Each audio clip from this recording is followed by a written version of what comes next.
Good evening and welcome back to the cab. Pour yourself some coffee, settle in, and let's roll out into the night. Tonight, we're heading into a land that's different from anywhere else you've ever been. A place where the desert holds its breath and the mountains remember everything. A place where three cultures wove themselves together so tightly you can't tell where one ends and another begins. Tonight, we're talking about New Mexico, the land of enchantment. I've crossed this state more times than I can count, hauled everything from produce to machinery across these high desert plains, through mountain passes that make your engine whine, past mesa formations that look like they were carved by ancient gods. And every single time I cross that border, whether I'm coming in from Texas on Interstate 40 or dropping down from Colorado on Interstate 25, I feel it. That shift, that change in the air. New Mexico doesn't just welcome you, it watches you. It waits to see if you're paying attention. Because here's the thing about New Mexico that most people don't understand until they've spent real time here. This isn't just another southwestern state. This isn't Arizona with its saguaros and snowbirds, and it's definitely not Texas with its swagger and size. New Mexico is older, quieter, deeper. The light hits different here. Something about the elevation and the clarity of the air. Artists have been trying to capture it for over a century, and they still can't quite get it right. That golden hour light that turns the adobe walls the color of honey, that makes the Sangre de Cristo Mountains live up to their name, blood of Christ, when the sunset paints them red. We're talking about the fifth largest state in the Union. Over 121,000 square miles of land that ranges from bone-dry desert where even cacti struggle to survive, to pine forests so thick and cool you'd swear you were in Colorado. We're talking about a place where more than 4/5 of the land sits above 4,000 feet in elevation, where Wheeler Peak reaches up to touch the sky at 13,161 feet, and where the Red Bluff Reservoir sits down low at 2,840 feet in the southeastern corner. This is a state of extremes, a state of contradictions, a state where the past refuses to stay buried. And as we roll down these highways tonight, past the glow of distant cities and the dark silhouettes of mesas against the starlit sky, we're going to talk about all of it. The ancient peoples who built cities here 1,000 years ago. The Spanish conquistadors who came searching for gold and stayed to build missions. The native peoples who fought back and survived. The famous Route 66 that brought the world rolling through on 2 lanes of asphalt and dreams. The atomic secrets hidden in mountain laboratories. The chili peppers that define a cuisine. The truck routes that keep this state connected to the rest of the nation. So check your mirrors, adjust your seat, and let's head west into the desert twilight. We've got miles to cover and stories to tell. New Mexico's waiting, and she's got secrets to share if you know how to listen. Long before there was an Interstate 40, long before there was a Route 66, long before the Spanish ever set eyes on these high desert plains, there were roads here. Foot trails worn into the earth by countless generations. Trade routes that connected communities across hundreds of miles. And at the center of it, all were people who built something remarkable. The story of human habitation in New Mexico goes back more than 2,500 years. But it's what happened between about 600 AD and 1300 AD that really matters to our story tonight. That's when the ancestral Pueblo people, sometimes called the Anasazi, though that's a Navajo word many modern Pueblos don't prefer, built some of the most sophisticated communities in North America. Picture this. Around 1000 AD, while Europe was deep in its dark ages, people in what's now northwestern New Mexico were constructing Chaco Canyon. Not just a village, not just a settlement, an entire complex of massive stone buildings, some rising 4 and 5 stories high, built with such precision that the walls still stand today. Pueblo Bonito, the largest of these great houses, contained over 600 rooms and stood at the center of an elaborate road system that connected dozens of outlying communities across tens of thousands of square miles. These weren't random paths. They were engineered roads, some of them 30 feet wide, running straight as an arrow across the landscape, climbing mesa walls via carved stairways, connecting the center to the edges of their world. They moved trade goods along these routes, turquoise and pottery, shells from the Pacific coast, macaws from Mexico. They moved ideas. They moved culture. Chaco Canyon was more than a city. It was a hub, a gathering place, maybe a ceremonial center, where the spiritual and the practical came together under that same crystal-clear New Mexico sky that shines down on us tonight. But then something happened. Between 1200 and 1400 AD, vast areas of New Mexico and the surrounding Southwest were abandoned. Chaco Canyon was left empty. The great houses fell silent. Scholars still debate exactly why. Drought is the most common explanation. Tree ring data shows a severe and prolonged dry spell in the late 1200s. The land couldn't support the populations anymore. Water sources dried up. Crops failed. But it might have been more complicated than that. Environmental pressure combined with social upheaval, changes in trade patterns, maybe even violence between communities competing for dwindling resources. Whatever the cause, the people didn't disappear. They moved. They adapted. They regrouped along the Rio Grande and its tributaries, where water was more reliable. They established new communities, pueblos, that still exist today. Acoma Pueblo, perched on a 357-foot sandstone mesa, claims to be the oldest continuously inhabited community in the United States, with people living there since at least the 12th century. Taos Pueblo, with its multi-story adobe buildings, has been occupied for over 1,000 years. These aren't museum pieces. These aren't historical reenactments. These are living communities where people still speak their ancestral languages, still practice their traditional ceremonies, still maintain connections to their past that most Americans can barely imagine. When the Spanish arrived in the 1540s, they found a land already densely populated, not by wandering nomads, but by established agricultural communities with complex social structures, sophisticated irrigation systems, and cultural traditions that stretch back centuries. There were pueblos all along the Rio Grande, from what's now northern New Mexico down past Albuquerque. Each one was autonomous with its own government, its own ceremonies, its own identity. The Tewa-speaking pueblos in the north, the Carasan speakers around the middle Rio Grande, the Tewa speakers at Taos and Isleta, the Towa speakers at Jemez, the Zuni in the west. Different languages, different traditions, but all part of the same Puebloan cultural complex. And they weren't alone. The Athapascan-speaking peoples who would become the Navajo and Apache tribes were relative newcomers, having migrated south from Canada somewhere between 1300 and 1500. They brought with them a different way of life, more nomadic, more focused on hunting and raiding. The relationship between the settled Puebloans and the mobile Athapascans was complex. Sometimes they traded, sometimes they fought. Always they influenced each other, adapted to each other's presence, created a cultural landscape that was rich and complicated and entirely unique to this place. So when we roll through New Mexico today, when we see those adobe buildings and those Pueblo communities still standing strong beside the highway, we're not looking at history. We're looking at continuity. These people never left. They're still here, still maintaining their traditions, still speaking languages that predate the Spanish conquest, still performing ceremonies that connect them to ancestors who watched the stars from these same high desert mesas 1,000 years ago. That's the first thing you need to understand about New Mexico. The past isn't past here. It's present. It's alive.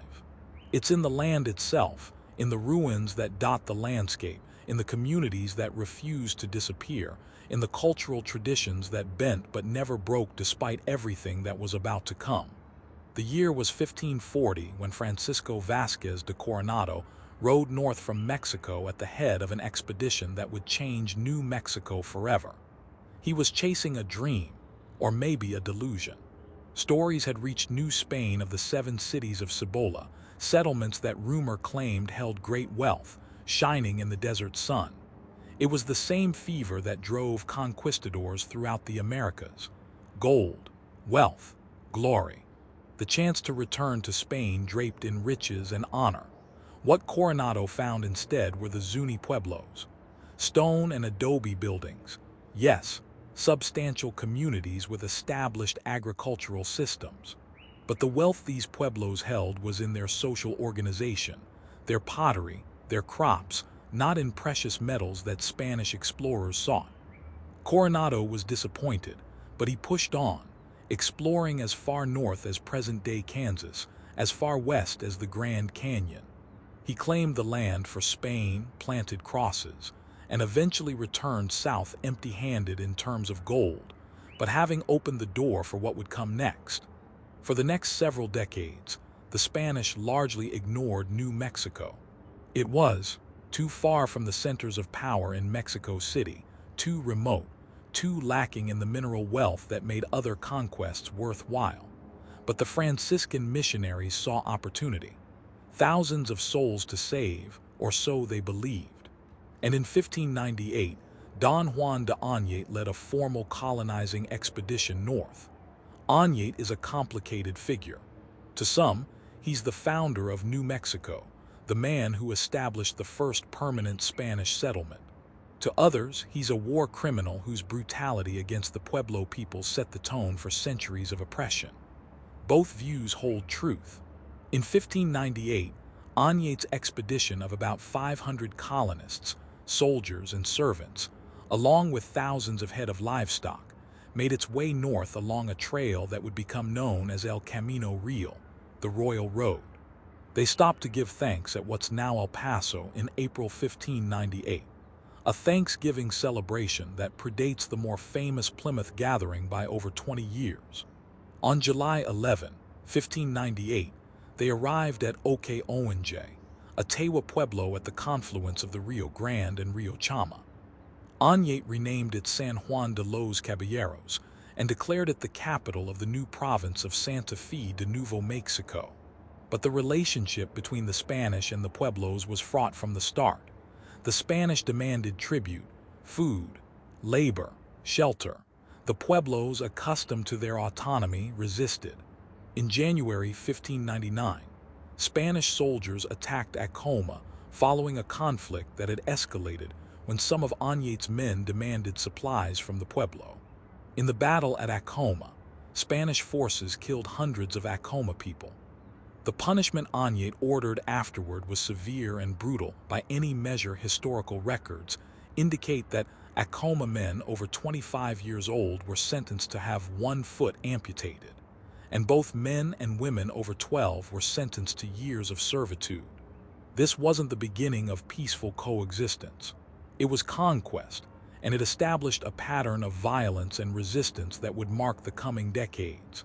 In 1610, the capital was moved south to a new settlement, Santa Fe, established by Governor Pedro de Peralta at the foot of the Sangre de Cristo Mountains. The Palace of the Governors was built that same year, and it still stands on the plaza in Santa Fe today, the oldest continuously occupied public building in the United States. Think about that for a moment. When the Pilgrims landed at Plymouth Rock in 1620, Santa Fe had already been the capital of a Spanish province for a decade. When Jamestown was still a struggling outpost, Santa Fe had a functioning government, a plaza, and a growing population of Spanish settlers mixed with Pueblo peoples. But it wasn't a peaceful coexistence. The Spanish brought their religion and tried to impose it with force. They built missions throughout Pueblo lands, pressuring and sometimes forcing conversions to Catholicism. They tried to stamp out traditional Pueblo religious practices, viewing them as pagan and dangerous.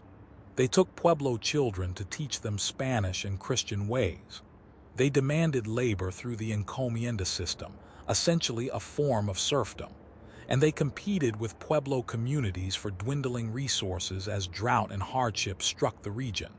The Pueblos remembered. They watched. They waited. And in 1680, they struck back. The Pueblo Revolt of 1680 was one of the most successful indigenous uprisings in North American history. Though the exact role and background of the leader known as Pepe from Oke-Owenje is debated by historians, what's clear is that the Pueblos coordinated an uprising across the entire region. On August 10, 1680, they rose up across New Mexico. They burned churches. They killed colonists and priests. Historical records suggest over 400 Spanish colonists died. The remaining colonists, perhaps 2,000 people, fled south down the Rio Grande, abandoning Santa Fe, abandoning the missions, abandoning everything they'd built over the past 80 years. For 12 years, the Pueblos were free. They destroyed the symbols of Spanish rule, purified themselves with traditional ceremonies, returned to the old ways.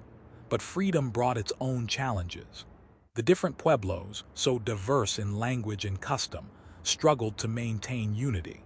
Drought continued, Apache and Navajo raids intensified, and the Spanish hadn't given up. In 1692, Diego de Vargas led a reconquest expedition north. This time, the approach was different, less brutal, more diplomatic, at least initially. Vargas understood that brute force alone wouldn't hold New Mexico. When he retook Santa Fe in 1693, he offered terms: amnesty for the rebels, respect for some Pueblo autonomy. Most importantly, though it wasn't stated outright, a tacit acceptance that Puebloans would blend their traditional practices with Catholic ritual. The Spanish had learned their lesson, if imperfectly. What emerged in the 18th century was something unique, a tricultural society, though that's an oversimplification. Spanish colonists, Pueblo communities, and increasing numbers of mestizos, people of mixed Spanish and indigenous heritage. They competed, yes. They sometimes fought, but they also traded, intermarried, adapted to each other's presence. Puebloan peoples incorporated Catholic saints into their ceremonial calendars while maintaining their traditional Kachina dances. Spanish colonists adopted Pueblo agricultural techniques and architectural styles. Adobe became the building material of choice throughout the region, a blend of indigenous and Spanish building traditions. By 1706, Albuquerque was founded, named after the Spanish Duke of Albuquerque. Though time and American tongues would eventually drop that first R, it became the focal point of the southern Rio Grande settlements, while Santa Fe remained the governmental and cultural center of the North. New Mexico was never prosperous by Spanish colonial standards. It was too remote, too far from Mexico City. Supply caravans took 6 months to travel the 1,800 miles of El Camino Real from Chihuahua. The province was constantly short on everything except land and sunshine, but it endured. Spanish settlements spread along the river valleys. Ranchos raised sheep and cattle. Missions ministered to converts. And slowly, over the course of the 18th century, a distinct new Mexican identity began to form. Neither fully Spanish nor fully indigenous, but something new, forged in the high desert under that relentless sun. When Mexico won its independence from Spain in 1821, New Mexico became a Mexican territory. And when the United States and Mexico went to war in 1846, everything changed again. But that's getting ahead of ourselves, for now. Understand this. The Spanish colonial period, from 1598 to 1821, laid down cultural foundations that still shape New Mexico today. The language, with New Mexican Spanish preserving archaic forms from the conquistador era. The architecture, those beautiful adobe buildings that seem to grow from the earth itself. The food, that unique blend of indigenous ingredients and Spanish techniques. The religion, that syncretic Catholicism where saints and spirits coexist. All of it comes from those centuries of contact, conflict, and eventual accommodation. Let's shift gears now. Fast forward to the 20th century, to a time when the automobile was transforming America, when the frontier was closed but the open road promised new frontiers. We're talking about Route 66, the Mother Road, America's Main Street, and New Mexico's longest-lasting romance with the highway. Route 66 was commissioned in 1926, one of the original U.S. highways in the new federal highway system. It ran from Chicago to Los Angeles, 2,448 miles of two-lane blacktop cutting through the heart of America. And of all the states it passed through, New Mexico had the longest stretch, 507 miles from the Texas border near Glen Rio to the Arizona line at Lupton. That's more Route 66 than any other state got to claim. The road changed everything. Before Route 66, New Mexico's towns and villages were isolated, connected by rough wagon trails and the railroad. After Route 66, the world came rolling through. Dust Bowl refugees fleeing Oklahoma and Texas in the 1930s, their cars packed with everything they owned, heading west toward the promise of California. Soldiers shipping out during World War II, stopping for a meal and a night's rest before reporting to bases in California. Post-war tourists discovering the Southwest, cameras in hand, kids in the backseat, looking for adventure and authentic America. Truckers like me, though back then they were driving smaller rigs on narrower roads, hauling goods across the country before the interstate system existed. New Mexico embraced Route 66. Towns along the route competed for tourist dollars. Motels sprang up, motor courts with names like El Rancho and Blue Swallow and El Vado. Diners opened, serving burgers and pie and strong coffee to travelers who'd been on the road since dawn. Trading posts sold Native American crafts, often authentic, sometimes less so, to tourists hungry for a piece of the Southwest to take home. Let's talk about Tucumcari for a minute.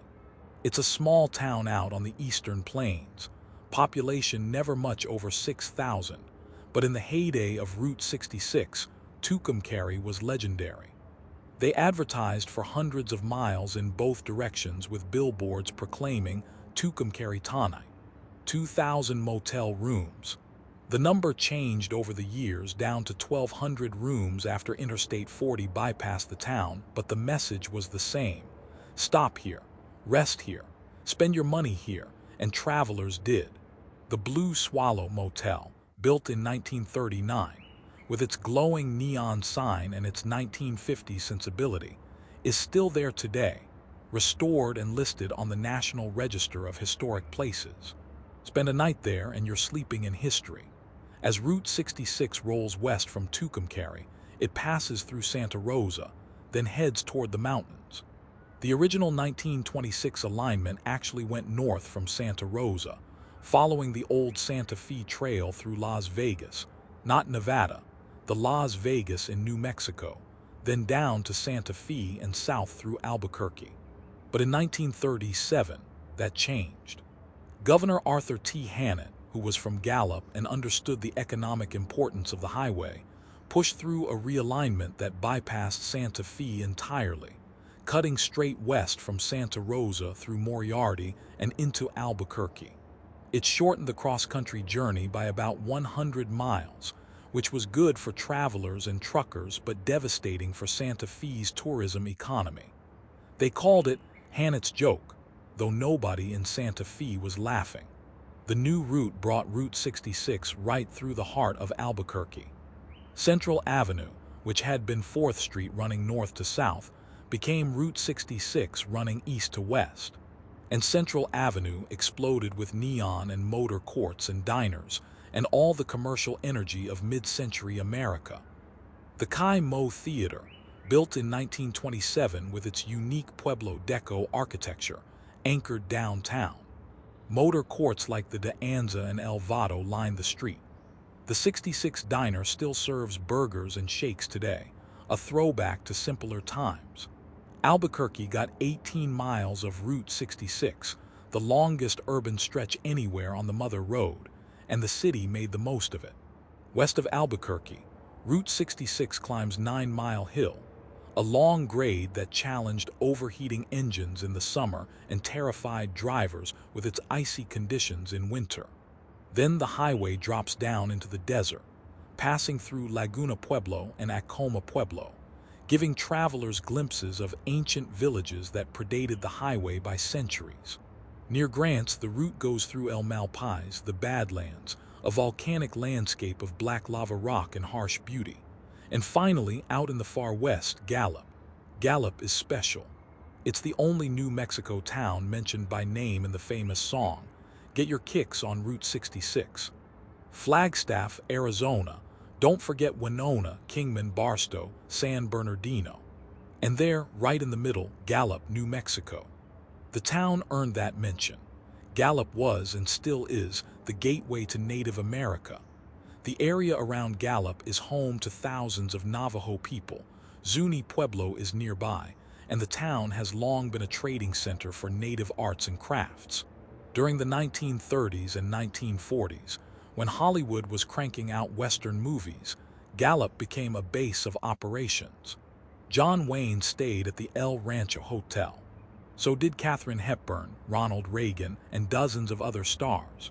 The El Rancho still stands, still welcomes guests, still has photos of all those famous faces on its walls. But Route 66's glory days were numbered.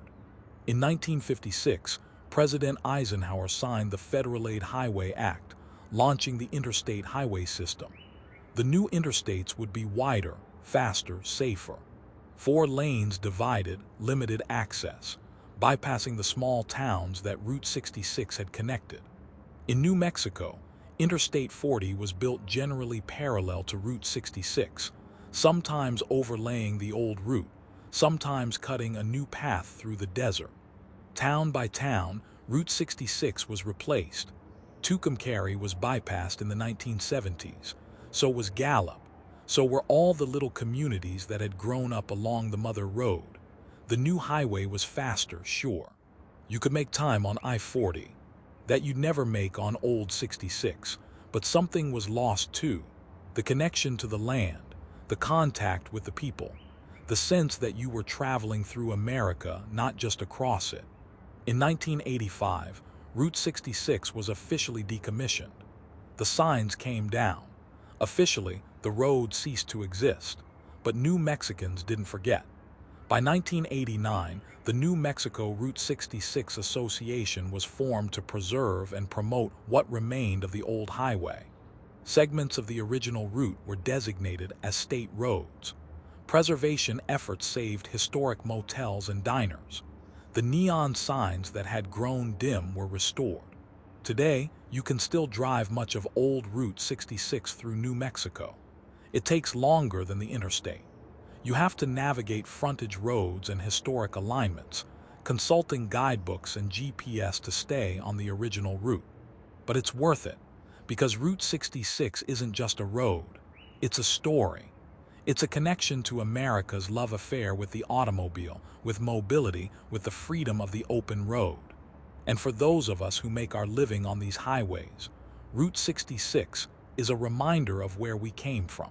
Before the big interstates, before the truck stops with showers and Wi-Fi, before GPS navigation, there were 2-lane roads and hand-drawn maps, and the knowledge that every town along the way mattered because you might need fuel or repairs or just a cup of coffee, and a smile from someone who understood the road. New Mexico celebrates Route 66 like no other state. In Albuquerque, neon arches span Central Avenue, welcoming travelers to Nob Hill.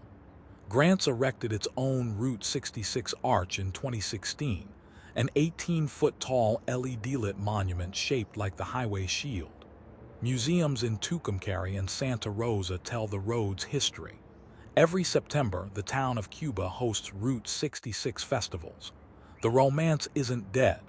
It's just moved into memory and celebration, into preservation and storytelling. As we roll along I-40 tonight, paralleling that old route, we're following in the tire tracks of millions of travelers who came before us. The road is different now, wider and faster and more efficient. But the spirit of Route 66 is still here, in the neon glow of a restored motel sign, in the smell of green chili from a roadside diner, in the knowledge that we're crossing a land that welcomed travelers long before we ever fired up our engines. Now let's talk about the highways we actually use today. The modern transportation network that keeps New Mexico connected and keeps trucks like mine moving goods across the nation.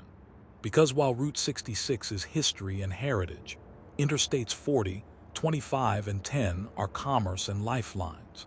New Mexico has three major interstate highways, and they're all important cross-country routes. No three-digit interstates here, no bypasses or loops around major cities. Just three long ribbons of asphalt connecting New Mexico to the rest of America. Interstate 40 is the one I know best.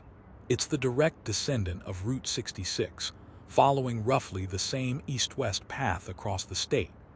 In New Mexico, I-40 runs 374 miles from the Texas border near Glen Rio to the Arizona border at Lupton.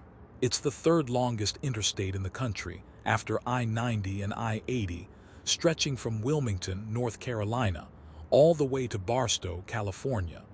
For New Mexico, it's the main artery for east-west commerce. Coming in from Texas on I-40, you hit Tucumcari first, that old Route 66 town now relegated to a quick exit for fuel and food. The highway rolls west across high plains, through Santa Rosa with its blue water swimming hole fed by a natural spring, then up toward the mountains. Near Moriarty, the landscape changes. You can see the Sandia Mountains to the southwest, the Sangre de Cristos to the north. The air gets thinner, clearer. This is high desert country now, over 6,000 feet elevation. And then you reach Albuquerque, New Mexico's largest city, home to over 560,000 people in the metro area. This is where I-40 and I-25 intersect at what locals call the Big I, a massive 5-level stack interchange that was completely reconstructed between 2000 and 2002. The Big I handles over 300,000 vehicles a day, making it one of the busiest intersections in the entire Southwest. For truckers, the Big I is a landmark, a navigational point, a place you talk about when you're describing your route. I'll be at the Big I around 1400 hours. Everyone knows what you mean. West of Albuquerque, I-40 climbs 9 Mile Hill, that same grade that challenged Route 66 travelers, then descends into the desert. The highway passes through Laguna Pueblo and Acoma Pueblo lands, crosses the Rio Puico on a historic bridge built in 1933, and rolls through the volcanic landscape near Grants. Near Continental Divide, the highway crosses Campbell Pass at 7,275 feet, with Mount Taylor towering to the east at 11,305 feet. That's the Continental Divide right there, the point where water flows either toward the Pacific or toward the Gulf of Mexico. Further west, I-40 enters Gallup, that old Route 66 town still serving travelers but now with faster traffic and fewer stops. The highway skirts the southern edge of the Navajo Reservation, passes through Navajo Nation lands, and finally crosses into Arizona. For truckers, I-40 through New Mexico is a workhorse route. It's generally well maintained, though winter storms can shut it down, especially at the higher elevations. The New Mexico Department of Transportation has been working on improvements, widening shoulders, adding truck climbing lanes on steep grades, improving incident response. Because when I-40 closes, whether due to weather or accidents, it affects commerce across the entire country. This is a critical link in the national transportation network. Interstate 25 is New Mexico's main north-south route, running 462 miles from the Colorado border near Raton down to Las Cruces, where it meets Interstate 10. I-25 follows roughly the path of the old Santa Fe Trail and El Camino Real, connecting Colorado to Mexico through the heart of New Mexico's population centers. Coming down from Colorado, I-25 crosses Raton Pass at nearly 8,000 feet elevation. In winter, this can be one of the most treacherous stretches of highway in the state. Snow, ice, high winds. I've had to chain up more times than I care to count coming over Raton, but the views are spectacular. When the weather's clear, You can see for miles across the high plains and mountain ranges. The highway drops down through Las Vegas, New Mexico. That's the original Las Vegas, not the gambling one. Then continues south through cattle country and ranch land.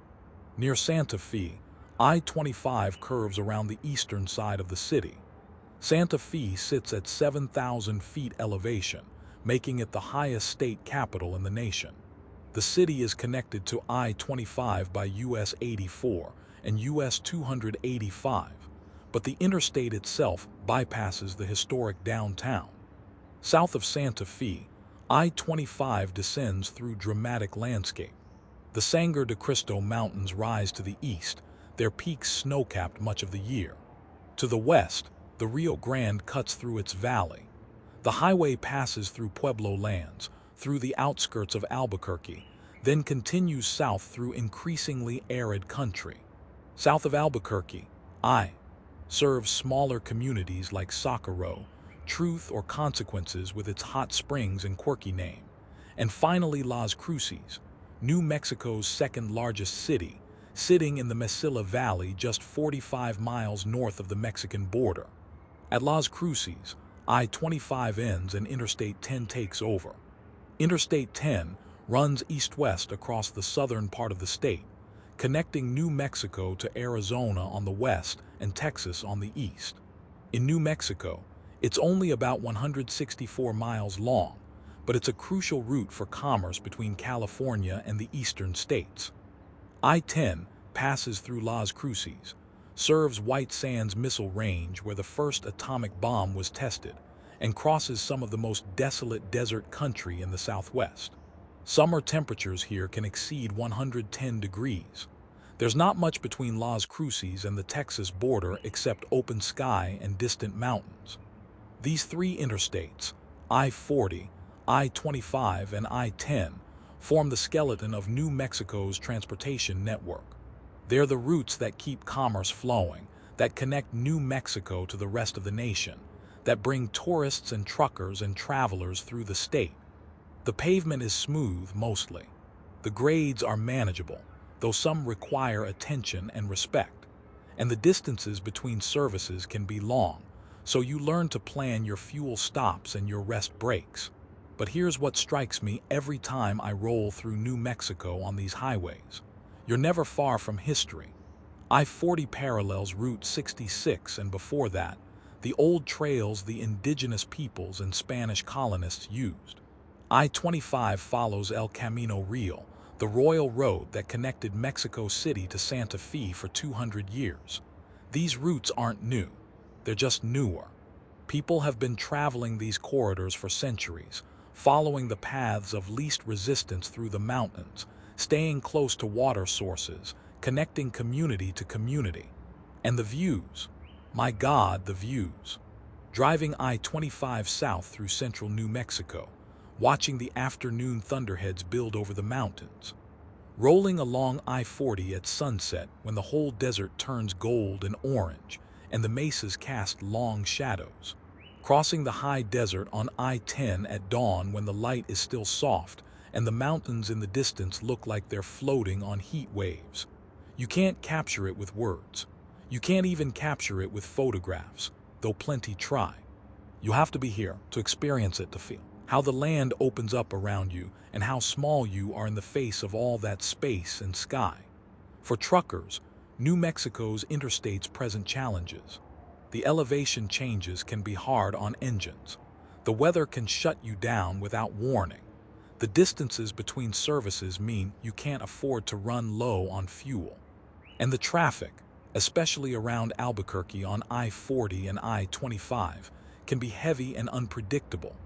But there's also a freedom to driving here.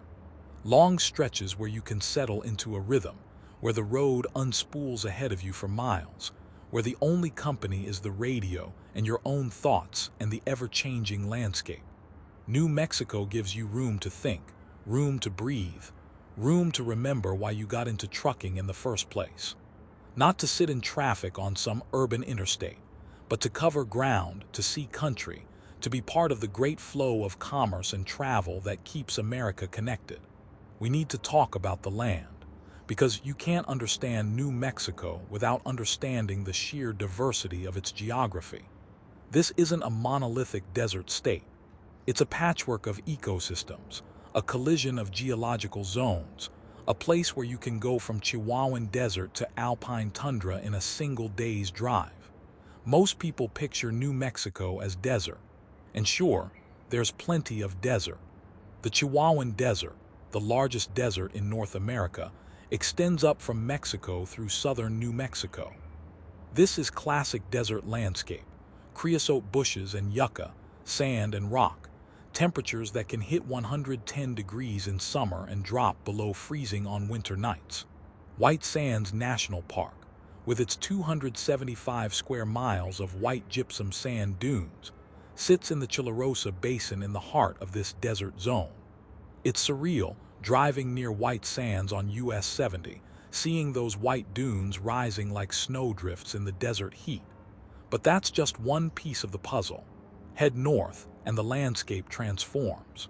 The Colorado Plateau covers northwestern New Mexico, a high desert region characterized by mesas, canyons, and volcanic formations. This is where you find the Bisty Badlands, a maze of eroded rock formations that look like something from another planet. This is where the Navajo Reservation spreads across thousands of square miles, where shiprock rises like a stone ship from the plains, where ancient lava flows created the Black Malpais landscapes. The Great Plains extend into eastern New Mexico, particularly the Llano Estacado, the Staked Plains, a vast elevated plateau that stretches from Texas into New Mexico. This is ranching country, cattle country, wide open spaces where the horizon seems to go on forever. The wind never stops blowing out here. It's relentless, pushing against your truck, making you work to keep it in your lane. And then there are the mountains. The Sangre de Cristo Mountains, the southernmost extension of the Rockies, run north to south through northern New Mexico. These aren't foothills. These are serious mountains with peaks, over 13,000 feet.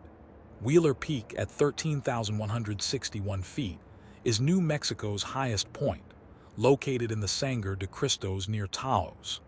Up there, above tree line, it's alpine tundra, harsh and beautiful, with snow that never completely melts and air so thin you notice it with every breath. The Jemez Mountains rise west of the Rio Grande, volcanic in origin, home to the Valles Caldera, a massive collapsed volcanic crater that's now a national preserve. The Mogollon Mountains in the southwest are wild and rugged, some of the least populated areas in the state. The Sacramento Mountains in the south-central region, the Sandia Mountains rising dramatically on Albuquerque's eastern edge. New Mexico has 88 named mountain ranges. Think about that. 88 different ranges, each with its own character, its own ecosystem, its own story. And running through the center of all this is the Rio Grande, one of the longest rivers in North America. The Rio Grande nearly bisects New Mexico from north to south, creating a ribbon of green through otherwise arid lands. For thousands of years, people have clustered along the Rio Grande and its tributaries. The river's floodplain supported the ancestral pueblos, the Spanish settlers, the modern cities. Albuquerque sits on the Rio Grande. So do dozens of pueblos. The river is life in a dry land, though these days it's been so dammed and diverted for irrigation and drinking water that in some stretches it barely flows. New Mexico also has the Pecos River running roughly parallel to the Rio Grande to the east, the Canadian River crossing the northeast, the San Juan River in the northwest, and the Gila River in the southwest. Each river created its own corridor of settlement, its own ecosystem, its own contribution to New Mexico's complicated geography. What amazes me is how quickly the landscape changes.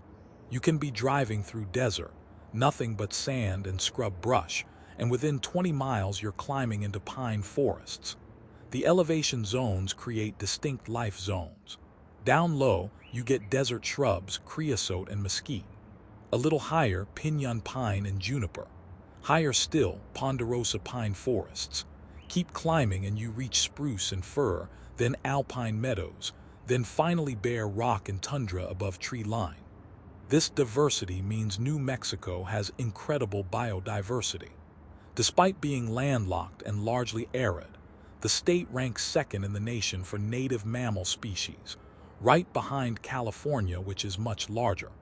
Black bears in the mountains, pronghorn on the plains, mountain lions in the rough country, elk and mule deer in the forests. Birds migrate through by the millions, following the Rio Grande Flyway. Reptiles thrive in the desert lowlands. For drivers, this geographical diversity means constant awareness. You have to pay attention to elevation, to weather patterns, to road conditions. A summer thunderstorm at 7,000 feet can drop hail and flash floods. Winter storms can shut down Raton Pass or make I-40 through the mountains treacherous. Dust storms on the eastern plains can reduce visibility to zero in seconds, but it also means you never get bored. Every drive through New Mexico shows you something different. Morning light hitting the sandias and turning them watermelon pink. Afternoon monsoon rain sweeping across the desert in visible curtains of gray. Sunset painting the white sands gold. Stars so thick and bright at high elevation that you pull over just to stare up at them. The land isn't just scenery here. It shapes everything. It shaped where people settled, where roads could be built, where water could be found, where life could flourish. The Spanish followed the river valleys because that's where the pueblos already were, and the pueblos were there because that's where the water was. Route 66 followed old trails that followed the topography, finding the passes through the mountains, avoiding the worst of the desert. The interstates follow similar logic, using modern engineering to smooth out the grades but still respecting the fundamental reality that you can't fight the land. You can only work with it. So when you're rolling through New Mexico, pay attention. Notice how the geology tells stories. Those volcanic cones near I-40 west of Albuquerque, they're reminders that this land is still alive, still changing, still being shaped by forces beyond human control. Those layered cliffs showing millions of years of sediment, they're history books written in stone. Those river valleys cutting through the desert, they're proof that even in the driest land, water finds a way. New Mexico's geography is its foundation, literally and figuratively. Everything else builds from here. Now we're going to talk about something that might seem small, but is actually fundamental to understanding New Mexico.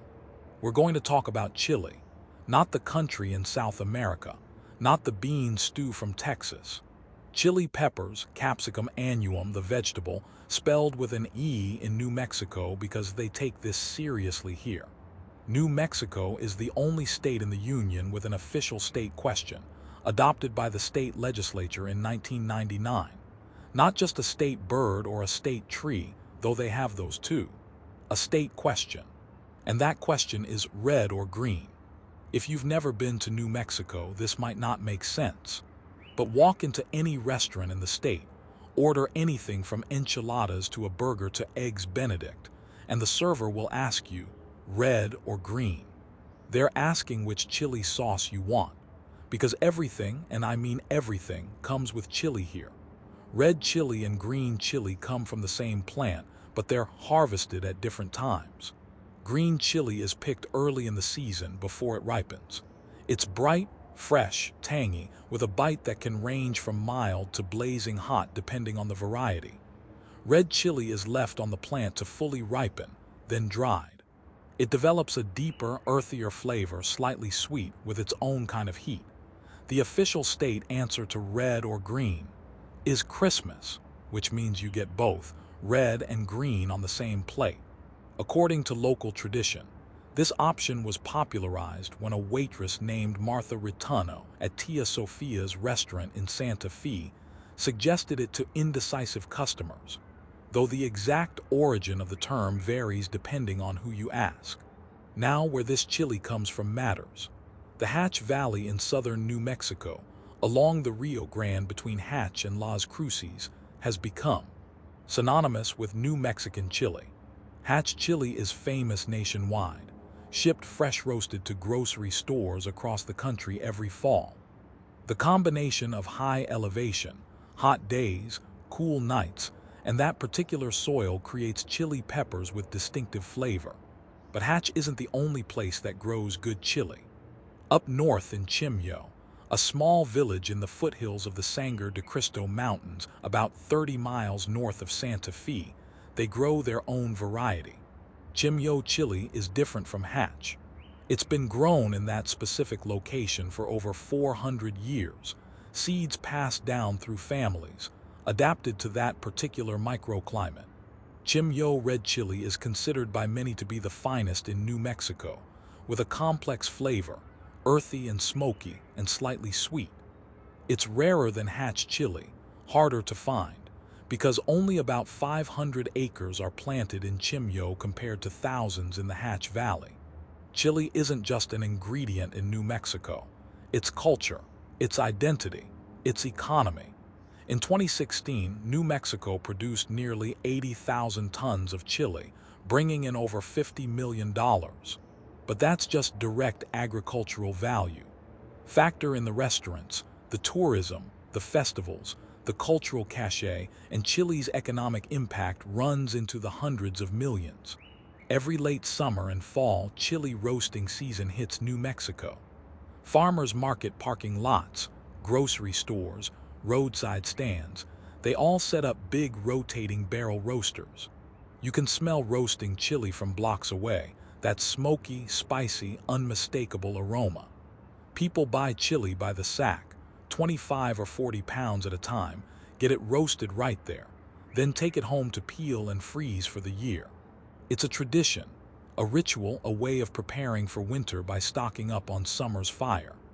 The Hatch Chili Festival, held every Labor Day weekend in the village of Hatch, draws over 30,000 people. For a village of about 2,000 residents, that's remarkable. There are chili-eating contests, including one using the hottest varieties that'll make grown men weep. There's a ristra-making competition, ristras being those strings of dried red chili pods that hang from porches across New Mexico. There are bands, carnival rides, and more chili-infused food than you can imagine. Chili burgers, chili ice cream, chili beer. If it can have chili added, someone's probably tried it. But let's talk about the food itself, because New Mexican cuisine is distinct. It's not Mexican food, though it shares some DNA.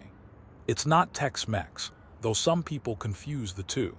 It's its own thing, a fusion of Pueblo Indian ingredients and Spanish colonial cooking techniques, refined over centuries in the isolation of northern New Spain. The base is chili. Red chili sauce made from dried red pods ground up, rehydrated, sometimes with pork added. Green chili sauce made from fresh roasted green chilies chopped or pureed, sometimes with chicken stock. These sauces go on everything. Enchiladas in New Mexico are stacked, not rolled like in other regions. Layers of corn tortilla, cheese, maybe chicken or beef, all smothered in red or green chili. Carne adobada is pork marinated and cooked in red chili sauce until it's fall-apart tender. Pozole is a hominy stew with red chili and pork, a winter comfort food that warms you from the inside.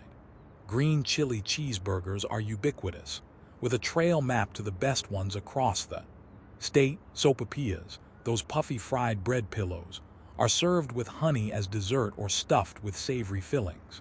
Fry bread, particularly from native vendors, is crispy and warm and perfect with honey or powdered sugar, or as a base for Indian tacos. Blue corn, still grown by Pueblo farmers, is ground into meal for tortillas, tamales, and atole, a traditional drink. The cuisine also reflects New Mexico's position as a border state, a crossroads. You'll find tamales wrapped in corn husks, a tradition from central Mexico. You'll find bizcochitos, anise-flavored cookies brought by Spanish colonists that are now the official state cookie. You'll find beans and pozole and calabacitas, squash cooked with green chili. All of it comes together in a cuisine that's hearty, flavorful, and unmistakably New Mexican. Walking into a New Mexican restaurant, especially an old family place that's been around for generations, you know what to expect. Red vinyl booths maybe, or wooden tables.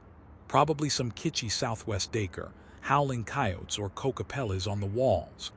Definitely the smell of roasting chili and frying tortillas. The menu will have all the standards, and when you order, that question comes. Red or green? Your answer tells the locals something about you. Green chili people tend to be from southern New Mexico or are newer to the state. Red chili people often come from the north, from families that have been here for generations. Christmas people are either indecisive or greedy or smart enough to know they don't have to choose. The heat level varies. Some chili is mild, what they'd call licensed, just barely there. Some is medium, noticeable but not overwhelming. And some is hot enough to make you rethink your life choices. The thing is, you can't always tell by looking or smelling. The only way to know is to ask or to dive in and find out. Even national chains operating in New Mexico have adapted. McDonald's offers green chili on their burgers. Domino's Pizza has a green chili chicken pizza. Applebee's adds green chili to various menu items. It's not optional here. It's expected. For truck drivers rolling through New Mexico, chili can be a revelation or a challenge. I've seen drivers from other parts of the country, unused to spicy food, order something smothered in green chili and then struggle through it with sweat on their foreheads and tears in their eyes. But most adapt. Most come to appreciate it. Some even get hooked, seeking out new Mexican restaurants in other states, ordering frozen green chili online, trying to recreate that flavor back home. Because here's the thing about New Mexican chili. It's not just heat, it's flavor. Good red chili has depth, a complexity that builds with each bite. Good green chili has brightness and bite, but also a vegetable sweetness underneath the fire. It enhances food rather than overwhelming it. It becomes addictive in the best possible way. So when you're in New Mexico and that question comes, red or green, don't hesitate, pick one, or pick both. Either way, you're participating in a tradition that goes back centuries, in a culinary culture that defines this place as much as the desert or the mountains or the ancient pueblos. You're tasting New Mexico itself, in all its complicated, spicy, deeply satisfying glory. Now we need to talk about something heavy, something that put New Mexico at the center of world history in a way nobody expected, and that continues to echo through the decades. We need to talk about the atomic bomb. In 1942, the world was at war. Nazi Germany controlled most of Europe. Japan controlled much of Asia and the Pacific. The United States had been at war for less than a year, still mobilizing, still trying to figure out how to fight a global conflict on multiple fronts. And in that context, a secret project was born. The Manhattan Project aimed at building an atomic weapon before Germany could. The scientific work happened in several locations: Oak Ridge, Tennessee, for uranium enrichment; Hanford, Washington, for plutonium production. But the weapons themselves, the actual design and assembly, that happened in New Mexico, in a place called Los Alamos. Los Alamos sits on a mesa in northern New Mexico, about 35 miles northwest of Santa Fe, at an elevation of over 7,000 feet. Before the war, it was the site of a boys' preparatory school, isolated and beautiful, surrounded by ponderosa pines and mountains. In 1942, the U.S. Army took it over, and under the scientific direction of J. Robert Oppenheimer, Los Alamos became the center of weapons development. Oppenheimer recruited personally, traveling to universities across the country, bringing in the best physicists, chemists, and engineers he could find. Many were young, in their 20s and 30s. Some were European refugees who'd fled Nazi persecution. All were brilliant, and all were asked to disappear, to move to this remote location in New Mexico, to work on a project they couldn't discuss with anyone outside the fence. By spring 1943, Los Alamos was humming with scientific activity. Families lived on the mesa, their children attending school, their mail censored, their location given only as P.O. Box 1663, Santa Fe, New Mexico. They built laboratories and shops and housing as fast as they could. They lived in a strange community, isolated from the world, working on a weapon that would either end the war or end civilization, depending on who you asked. The work was complex. 2 different bomb designs were pursued. Little Boy, a uranium gun-type weapon that would eventually be dropped on Hiroshima, was relatively straightforward in concept, though difficult to build. Fat Man, a plutonium implosion weapon, was much more complicated. It required precise high-explosive lenses to compress a plutonium core to criticality. The margin for error was minuscule. The calculations were done by hand or with primitive mechanical computers. The experiments were dangerous. Several scientists were killed or injured during the Manhattan Project, including one criticality accident at Los Alamos. But by mid-1945, they had a device. They called it the Gadget. It was Fat Man's design, an implosion weapon, and they needed to know if it would work. Because if it didn't, if the theory was wrong or the engineering was flawed, then 3 years of work and billions of dollars and the hopes of ending the war would all be for nothing. So they decided to test it. In the desert, in New Mexico. The test site was chosen in September 1944. The Jornada del Muerto, the Journey of the Dead Man, a basin in central New Mexico about 200 miles southeast of Los Alamos. It was part of the Alamogordo bombing and gunnery range, isolated, flat, and sparsely populated.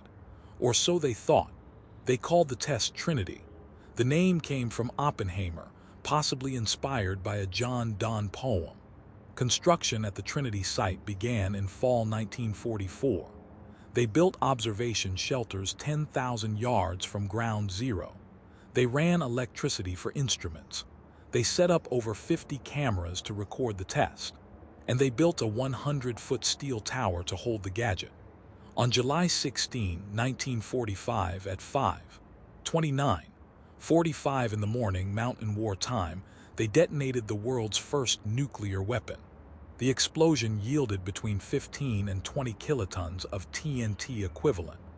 The flash of light was visible 280 miles away, as far as Amarillo, Texas. The mushroom cloud rose 7.5 miles into the sky. The heat was so intense it turned the desert sand into a glassy substance they named trinitite, a radioactive green glass that still exists at the site. The shock waves shattered windows 120 miles away.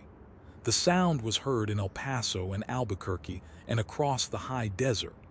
Kenneth Bainbridge, who directed the Trinity test, called it a foul and awesome display. Oppenheimer, watching from Campania Hill 20 miles away, later said he remembered a line from the Bhagavad Gita. "Now I am become death, the destroyer of worlds." But here's what most people don't know. Trinity wasn't tested in isolation. There were people living nearby, ranchers, homesteaders, Hispanic and Native American families who'd been in that region for generations, families living in Chilarosa, in Carrizozo, in Socorro. The closest were only 12 miles from ground zero. Thousands more lived within a 50-mile radius. Nearly 500,000 people lived within 150 miles. None of them were warned. None were evacuated. When the bomb went off, they felt the blast. They saw the light. They watched the mushroom cloud rise. And then in the days that followed, radioactive fallout drifted down on their homes, their livestock, their water sources. Barbara Kent was 13 years old on a camping trip in Ruidoso with her dance class. The blast threw her out of her bunk bed. Later that day, she and the other girls saw what they thought was snow falling. They ran outside to play in it, rubbing it on their faces, catching it on their tongues. It wasn't snow. It was fallout. Of the 12 girls on that trip, Barbara Kent is the only one still alive. Ranchers reported a warm, ash-like substance falling on their cattle. Some animals developed burns and lesions. Others died.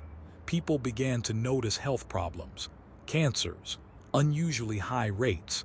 thyroid problems, fertility issues, birth defects.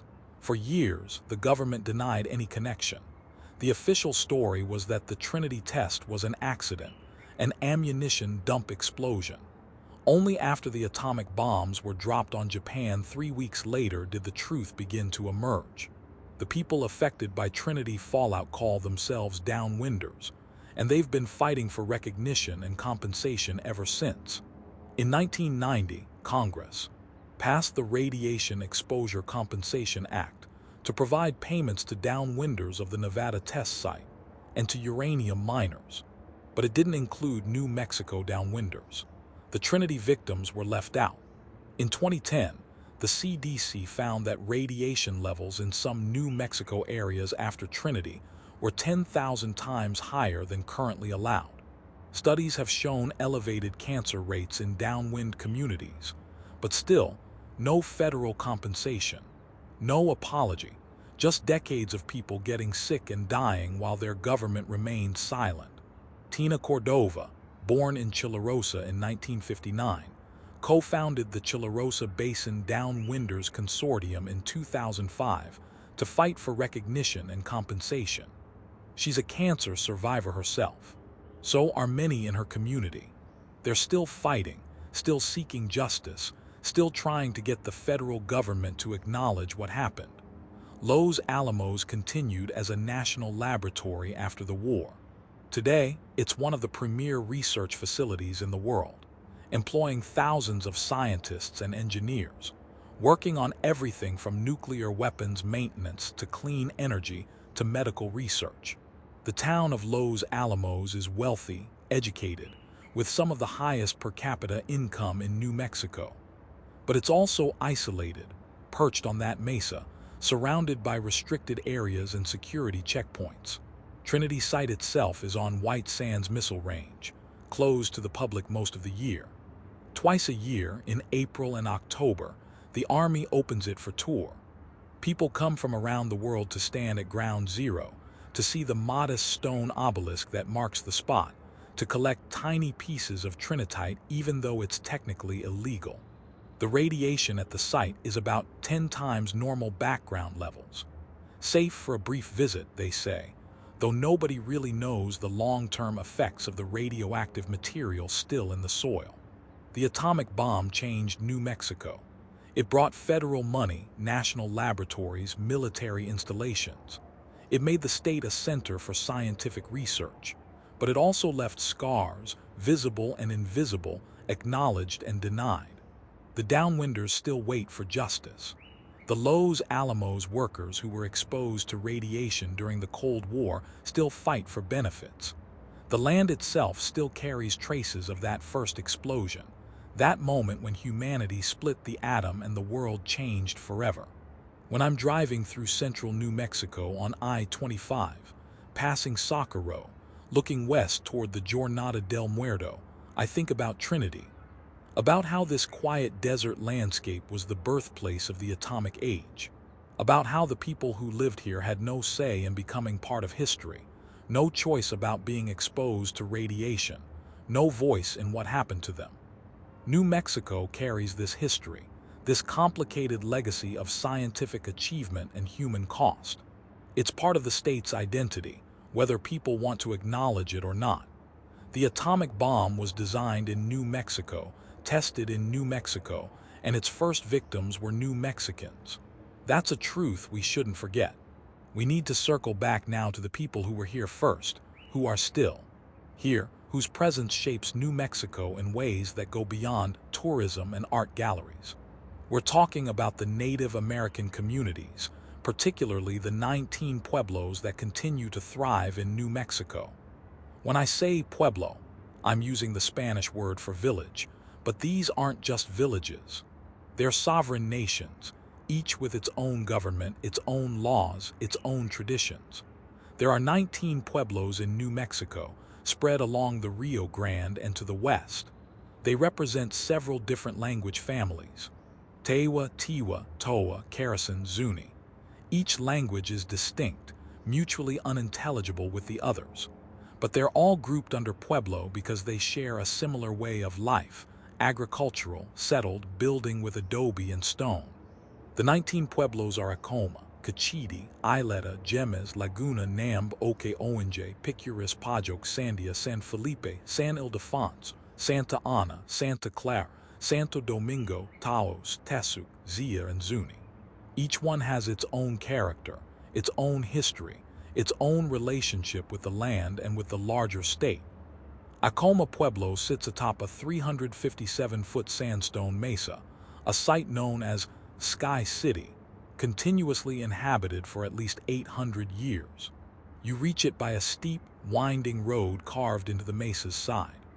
The pueblo itself is a collection of adobe buildings, some dating back centuries, arranged around a central plaza.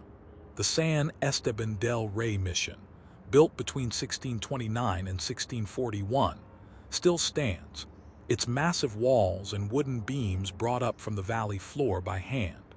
Acoma is famous for its pottery, thin-walled vessels with intricate geometric designs, a tradition passed down through generations of women.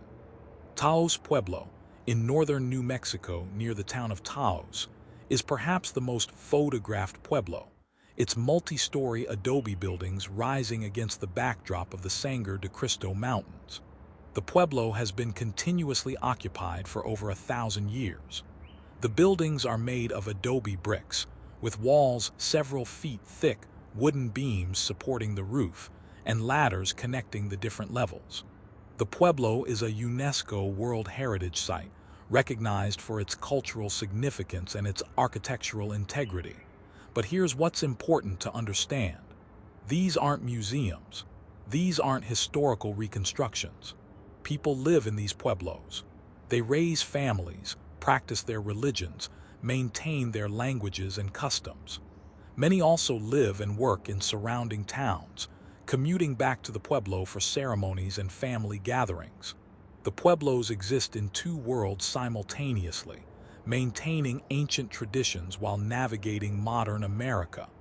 Each pueblo is a sovereign nation, recognized by the federal government with rights to self-governance.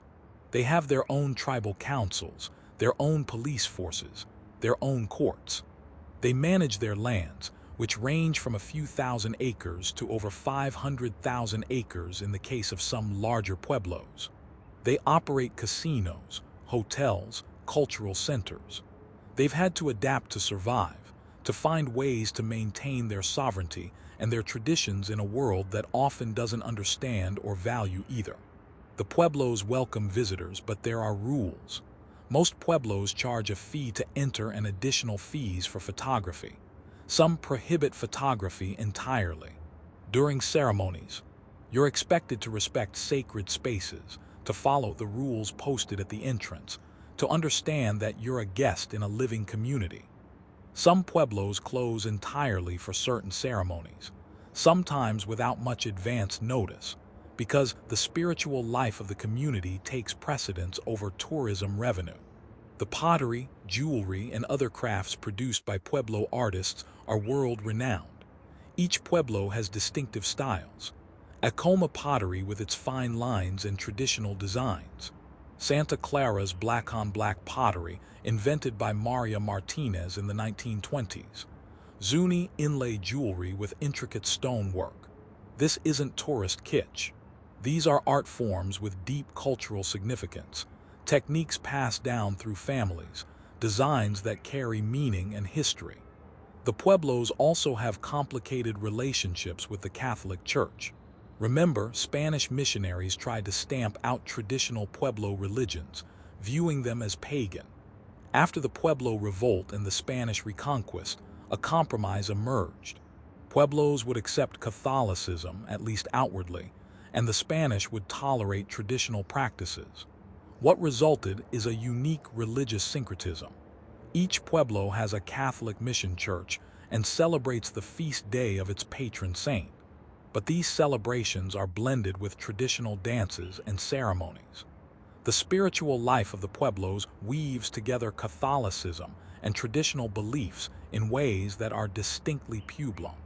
Beyond the 19 pueblos, New Mexico is also home to parts of the Navajo Nation, the largest Native American reservation in the United States, stretching across northwestern New Mexico into Arizona and Utah. About 60,000 Navajo people live in New Mexico. The Navajo Nation has its own government, based in Window Rock, Arizona, its own laws, its own schools, its own radio stations broadcasting in Navajo language. The Jicarilla Apache Nation is in northern New Mexico near the Colorado border, with about 3,000 tribal members, most living in the town of Dulce. The Mescalero Apache tribe is in south-central New Mexico near Ruidoso, operating the Inn of the Mountain Gods Resort and Casino and Ski Apache. And the Fort Sill Apache tribe, descendants of the Chiricahua Warm Springs Apache who were held as prisoners of war, maintain their tribal government and cultural identity. In Albuquerque, the Indian Pueblo Cultural Center serves as a gathering place and educational institution representing all 19 pueblos. The center has a museum, a restaurant serving native cuisine, galleries featuring Pueblo art, and regular dance performances. It's a good place to start if you want to learn about Pueblo cultures, though nothing replaces actually visiting the pueblos themselves, seeing the ancient buildings, walking the same paths that ancestors walked, feeling the continuity of these living communities. The relationship between the pueblos and the state of New Mexico is complicated. The pueblos were here first. They have aboriginal rights to their lands, rights that predate Spanish colonization, Mexican rule, and American annexation. But they've also had to fight for recognition and resources. Water rights have been a particular source of conflict, with pueblos asserting their rights to the Rio Grande and its tributaries against competing claims from farmers, cities, and developers. There's also the question of identity. Many Pueblo people navigate multiple identities: American, New Mexican, tribal, individual. They serve in the military at higher rates than the general population. They attend state universities and work in cities across the state. But they also maintain connections to their home pueblos, participating in ceremonies, speaking their native languages, teaching their children traditional ways. For truck drivers rolling through New Mexico, you see glimpses of native presence everywhere. Pueblos visible from the interstate, casino billboards advertising entertainment and lodging, roadside stands selling jewelry and pottery, the distinctive architecture of Pueblo-style buildings that's been adopted across the state. But most of what's important about these communities isn't visible from the highway.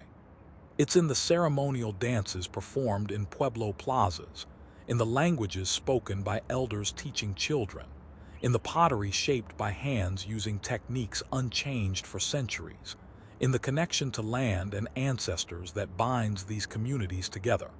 The Pueblos survived Spanish conquest. They survived Mexican rule. They survived American expansion. They survived the destruction of their culture attempted by boarding schools that took children away and forbade them to speak their languages. They survived poverty and discrimination and neglect. And they're still here, still practicing their traditions, still maintaining their sovereignty, still teaching their children who they are and where they come from.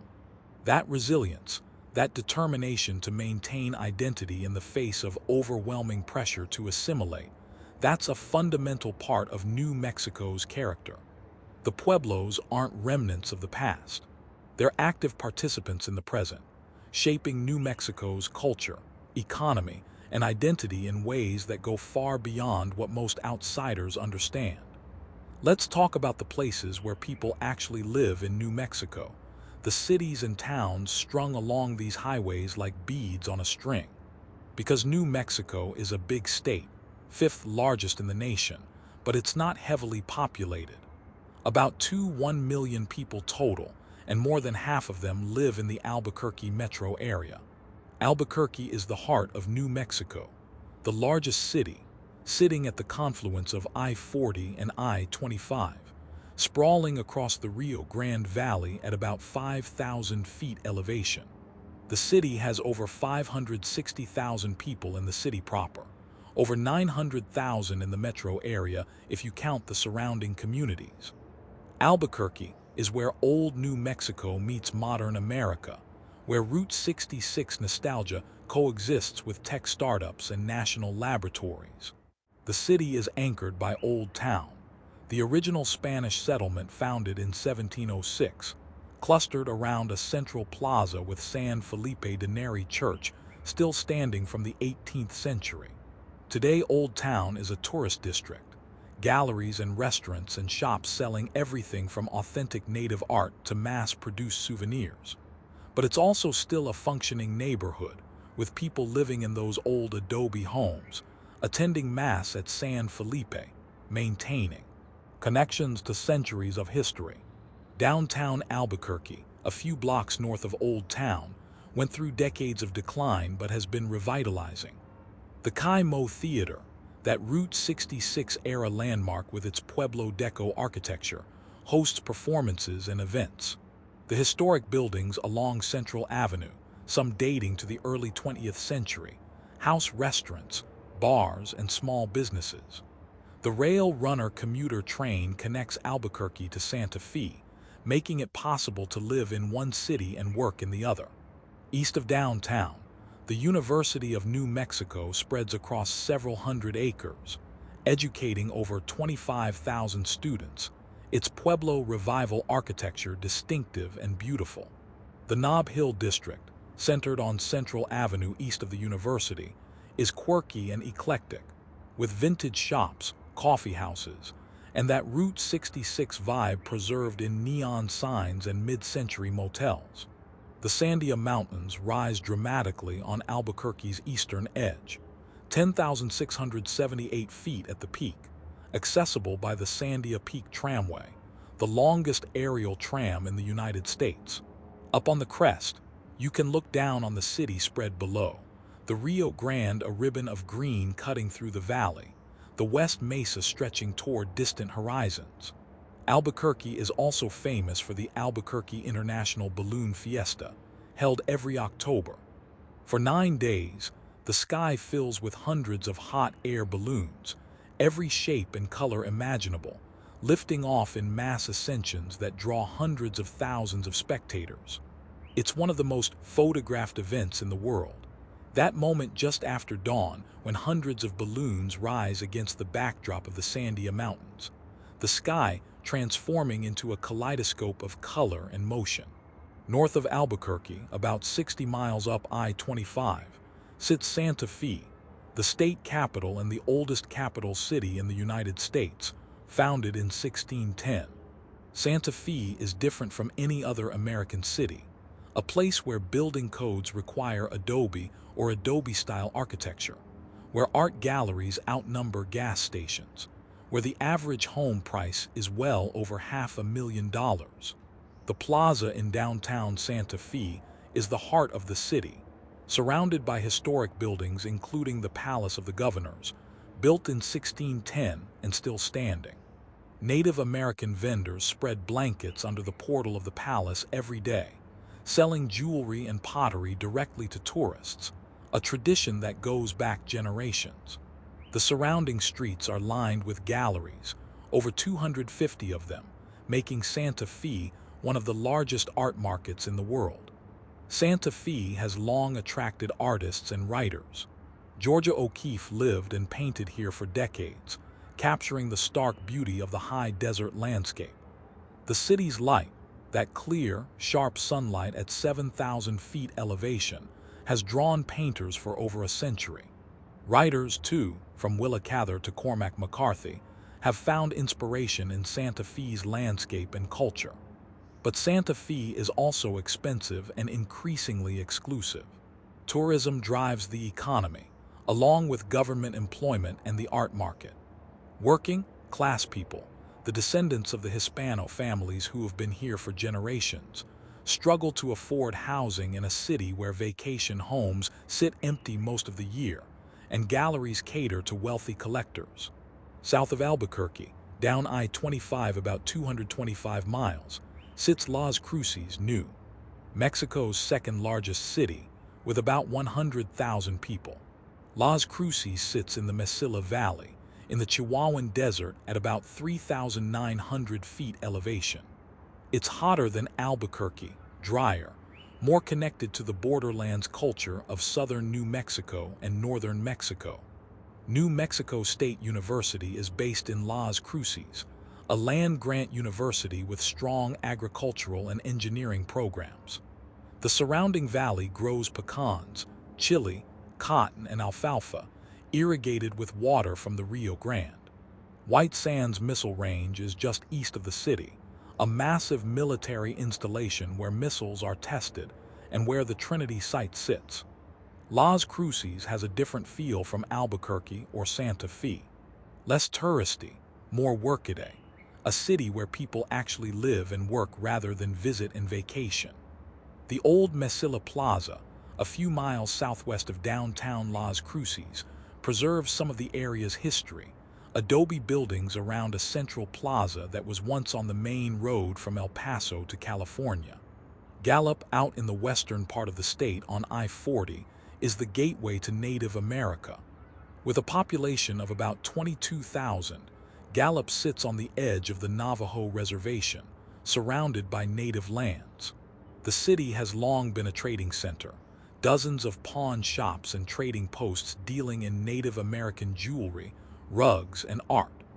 The Intertribal Indian Ceremonial, held every August, brings native dancers and artists from across North America. But Gallup also struggles. Poverty is high. Unemployment is high. Alcoholism and its associated problems plague the community. The city sits at a crossroads of cultures, not always comfortably, trying to balance its role as a trading center and tourist gateway with the needs of its diverse population. Smaller towns dot the map, each with its own character. Taos in the north, an art colony and ski destination. Roswell in the southeast, forever associated with the 1947 UFO incident. Silver City in the southwest, an old mining town turned artists' community. Truth or Consequences on the Rio Grande, renamed from Hot Springs in 1950 to win a radio contest and embrace its hot springs heritage. Farmington in the northwest, center of the Four Corners region's oil and gas industry. Then there are the tiny communities, villages of a few hundred people, places you pass through on the highway without really seeing them. Places with names like Vaughn and Santa Rosa and Tucumcari. Communities built around the railroad or Route 66, now struggling as traffic moves to the interstate and young people move to cities for work. New Mexico's urban areas are small by national standards. No major metropolis, no sprawling megalopolis, just a few mid-sized cities and a lot of open space between them. This sparse settlement pattern shapes everything about the state. It means long distances between services, isolation for rural communities, a transportation network that has to cover huge distances to serve relatively few people. For truckers, it means planning your fuel stops carefully. It means knowing where the truck stops are, where you can safely park for the night, where you can get repairs if something breaks down. It means long stretches of highway with nothing but desert and sky, occasional towns offering basic services, and the knowledge that if something goes wrong, help might be a long way off. But it also means a certain freedom, room to breathe, landscapes that stretch to the horizon, towns small enough that you start recognizing faces if you pass through regularly. A pace of life that's slower, more deliberate, less frantic than what you find in more populated states. We're coming toward the end of our journey tonight, and I want to try to put into words something that's hard to articulate. What makes New Mexico different? Why does this state feel unlike any other? What is it that gets under your skin if you spend any real time here? Part of it is the light. Ask any artist who's ever painted here, and they'll talk about the light. Something about the elevation, the clarity of the air, the way the sun hits at this latitude creates a quality of light that's distinctive. Colors are more saturated. Shadows are deeper. The golden hour lasts longer, painting everything in warm tones. Storm clouds build dramatically in the afternoon, dark thunderheads contrasting against brilliant blue sky. Sunsets are spectacular, the entire western horizon ablaze with orange and red and purple. Part of it is the space. New Mexico has room, not just physical space, though there's plenty of that, but psychological space. Room to think. Room to be.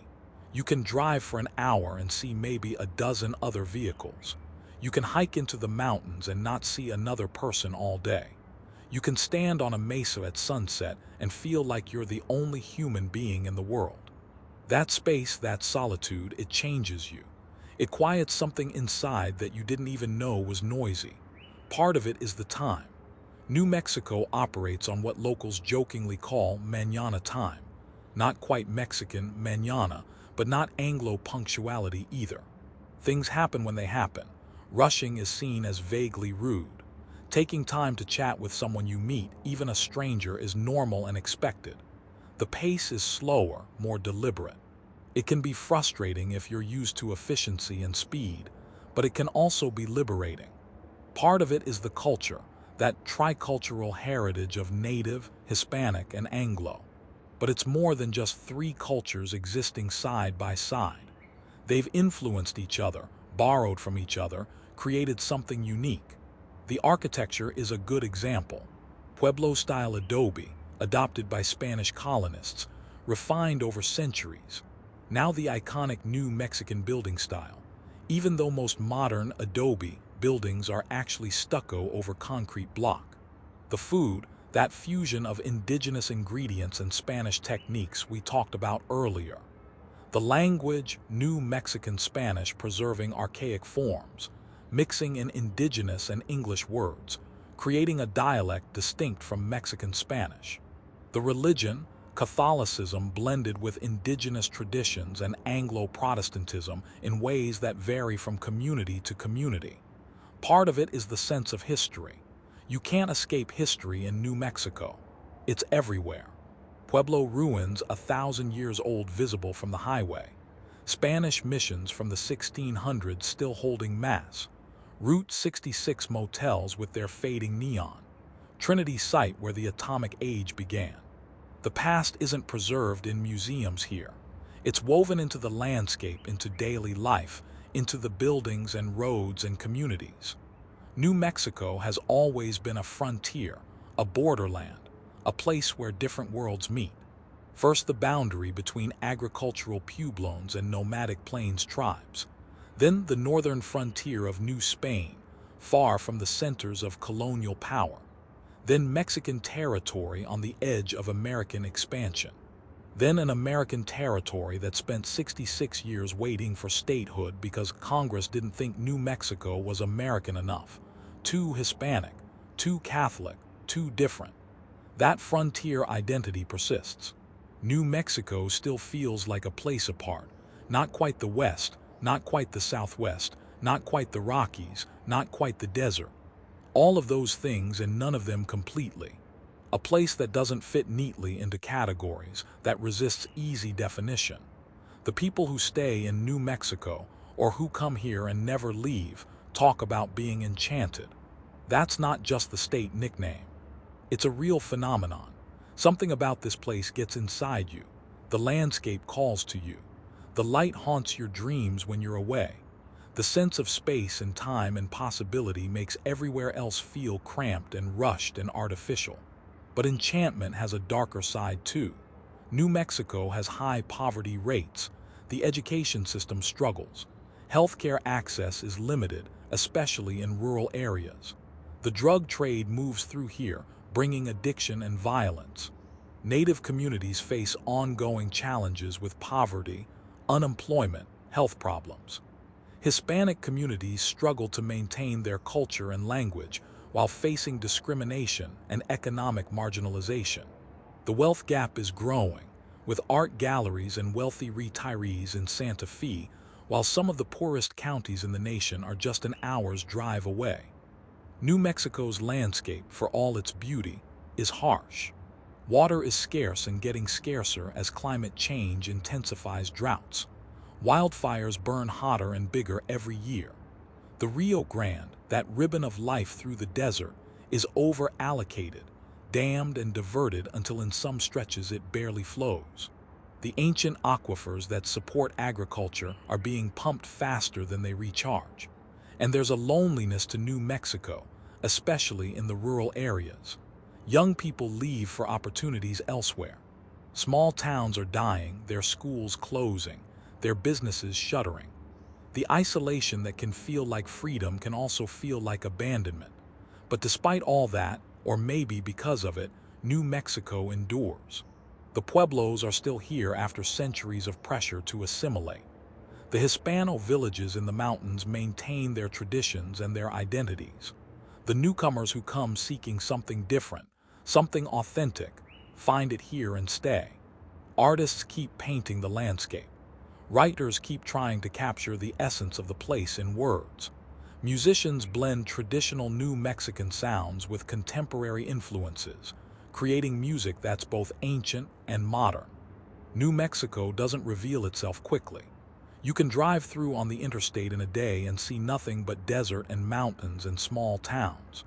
But if you slow down, if you take the side roads, if you stop and talk to people, if you sit on a mesa at sunset and watch the light change, if you taste the chili, and listen to the stories and feel the wind, then maybe you start to understand.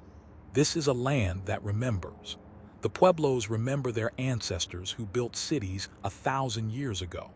The Hispano families remember their conquistador and settler ancestors who came north centuries ago. The descendants of homesteaders and ranchers remember scratching out a living in this hard land.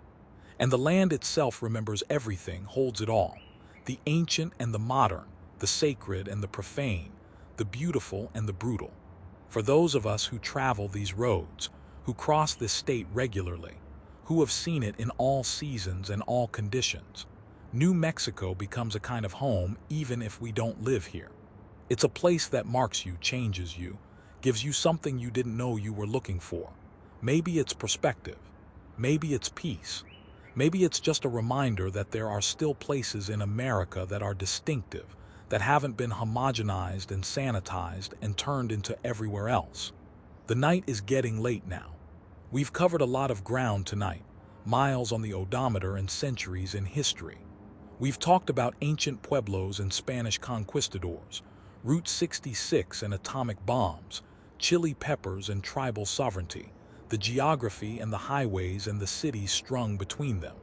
But mostly we've talked about the spirit of New Mexico, that hard-to-define quality that makes this place different. The way the desert holds its secrets close. The way the mountains stand witness to everything. The way the past and present coexist without one canceling out the other. The way cultures that should have destroyed each other instead learn to live together, creating something new and complicated and distinctly New Mexican. As I roll down I-40 tonight, somewhere between Albuquerque and the Arizona border, the highway stretching ahead into the darkness, I'm thinking about all the people who have traveled these routes before me. The ancestral Puebloans walking their trade routes, the Spanish colonists trudging up El Camino Real, the Dust Bowl refugees fleeing Oklahoma on Route 66, the Manhattan Project scientists heading to Los Alamos, the tourists discovering the Southwest, the truckers like me, decade after decade, keeping the goods flowing and the economy moving. Every one of us saw this land differently, experienced it differently, took something different away from it. But we all passed through the same geography, under the same sky, across the same desert and mountains. The land remains constant even as everything else changes. New Mexico is celebrating its centennial as a state, admitted to the Union on January 6, 1912, the 47th state. Over 100 years of statehood, but thousands of years of human history. The Pueblos were ancient when Columbus sailed. The Spanish colonial era lasted longer than the United States has existed. The atomic age is younger than many people still living. All of it layered on top of each other, all of it still present, all of it still shaping this place. Route 66 is celebrating its own centennial, commissioned in 1926, now. Approaching 100 years, since America's Main Street first appeared on maps. Much of it is gone, replaced by faster, wider interstates. But the spirit of '66 persists in New Mexico, in the restored motels and diners, in the neon signs and roadside attractions, in the people who care enough to preserve what they can of that era. The future of New Mexico is uncertain, like everywhere else. Climate change threatens water supplies. Economic changes threaten rural communities. Cultural changes threaten traditional ways of life. But New Mexico has survived uncertainties before.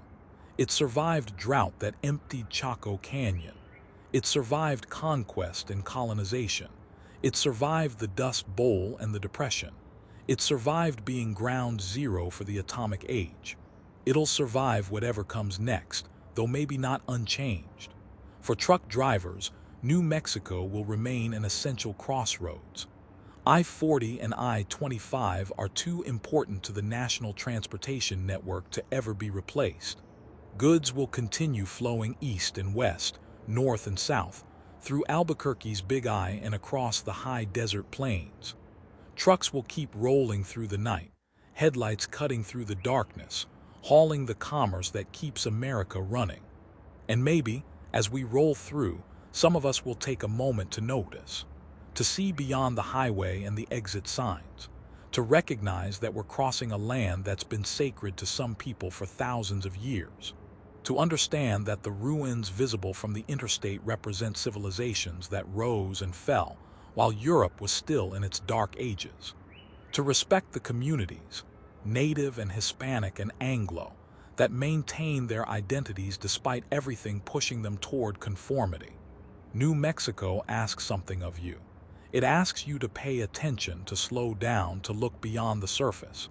It rewards those who do with beauty, with insight, with a sense of connection to something larger than yourself. It's not an easy place. The landscape is harsh. The climate is extreme. The distances are vast. But it's a real place, authentic in ways that much of modern America has lost. So as we roll on into the night, as the miles click by and the stars wheel overhead, as the desert holds its secrets and the mountains stand their eternal watch, remember this. You're not just passing through New Mexico. You're part of its story, another traveler on roads walked and driven by millions before you. Another soul touched by this land of enchantment, this place where the desert meets the mountains, and the past meets the present, and the spirit of the land itself still speaks to those who know how to listen. The highway stretches ahead. The night is clear. The desert is vast and patient. And somewhere out there, beyond the reach of the headlights, New Mexico waits, holding its secrets, keeping its promises, enduring as it has endured for millennia. Red or green, friend. Red or green. Safe travels out there, and we'll catch you on the next one.